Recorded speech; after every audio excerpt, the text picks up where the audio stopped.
This summer, something that's been a harmless, even a fun fad has turned dangerous and illegal. Young people using social networks and text messaging to get organized have been assembling in what they call flash mobs. But over the weekend in Germantown, Maryland, a flash mob of more than 24 young people showed up at a convenience store just before 2 in the morning. Look at it right there, grabbing things off the shelves, and out they go, leaving without paying. We're seeing similar reports in other cities, most involving African Americans and some leading to mob violence. With us now, the Montgomery County, Maryland Police Chief, J. Thomas Manger, and CNN contributor Roland Martin.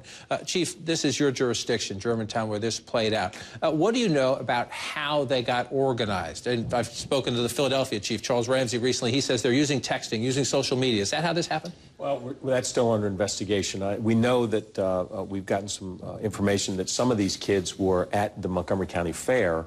When it closed, they took the last bus back to the transit center in Germantown. Then when they got there, what we're thinking is that that's when they started using the social media to get a larger group together to go into the 7-Eleven. So you put this video online. You hope it helps you bust these thugs. On the other hand, do you worry at all it would glorify them? Because after an incident in Philadelphia, Google searches for flash mob peaked. And do you worry that other kids might say, oh, see, this is the way to get attention. This is the way to get on television? Well, we're hopeful that the reaction that we've gotten from the community quells that. I mean, we have gotten an overwhelming response from the community. In fact, because of the quality of that video, we've identified now over half the kids involved in this. And that's from folks who've seen the video and have called us with information. Roland, when you see this, it's obviously abhorrent to watch the conduct like this. There's other cases of beatings. The Philadelphia mayor, after an incident, a violent incident in his city, went into an African-American church, and he delivered this lecture. You've damaged yourself, you've damaged another person, you've damaged your peers, and quite honestly, you damaged your own race.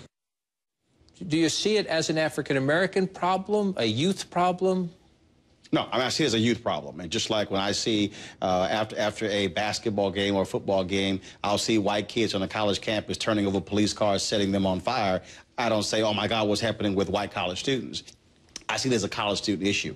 I think in this case, here you had Mayor Nutter, African-American, speaking in a predominantly African-American church, speaking to the issue. In that case, you largely had African-Americans, and so he's making a very pointed issue. The problem here, and I do believe this is going to be the problem, that it becomes a copycat syndrome. Because even before Philadelphia, you had the problem in Chicago. They were on Michigan Avenue, and they had a problem there. And so I think when people all of a sudden see this, they say, hey, it's a great idea. But at the end of the day, parents, community leaders must say, whether they're black or white, these are thugs. This is criminal activity, and it is flat out wrong. And Chief, some have suggested, and this has happened in London as well. You have the riots in London. You've had people there say, well, you know, you have high unemployment. You have an age of austerity where people are cutting government services. People have said here in America's cities, there's less money for summer jobs, fewer opportunities.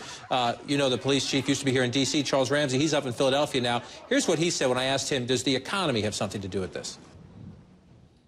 These are just ignorant kids that are out there doing things they have absolutely no business doing. Unemployment, education, these are not excuses to just go out and randomly target people and beat them up. There's just absolutely no excuse for it. It's just stupid. It's ignorant. And I just can't find any other words to describe it. Well, remember, these kids were, many of them were at the county fair up until after midnight. So they had something to do. Right. This is 1:30 in the morning. I mean, it's not like that this was occurring at 7 or 8 o'clock when you think, well, maybe if we had a program, these kids, you know, could get involved in a more healthier activity. This happened at 1:30 in the morning. This is the knee-jerk reaction, John, I think is a problem, because what you then do is when you have real cases of poverty and you need programs, then people say, well, this is part of the issue. It has nothing to do with it. Chief Ramsey was absolutely on it. And so when you have this in your community, you say people are calling in because you have this video up and people are calling in and giving you tips. You've identified half. Have you arrested them, or are you waiting, trying to build more evidence and get the rest of the names? We're continuing to build our case. The investigation continues, but the final outcome is going to be some of these kids are going to be held accountable. Most of these kids are going to be held accountable, perhaps in juvenile court, adult court, for their behavior. And I think that's where we send the message that we're not going to tolerate this kind of activity. So you send the message to the children. How old are they? You know, most of the ones we've identified so far are juveniles, so they're under 18 years of age. So they're under 18 years of age, so Roland, they end up in juvie court. They may, some of them, if they have a record, may have a harsher penalty, but most of them are going to be told go away and maybe be fined, right? Am I in the ballpark there? Absolutely. And so can you haul their parents into juvenile court? Well, their parents do have to respond to juvenile court. So there is an opportunity for the judge to intervene there if there's some action he thinks that can help the family. But John, every parent in Germantown must confront this. This could affect your child potentially getting into college. This could affect your child on down the road. So they might see this as a one-time deal, but it could have lifelong ramifications if they allow this to continue. What's your sense? You see this technological explosion, and it helps you in a case like this because there's surveillance cameras everywhere.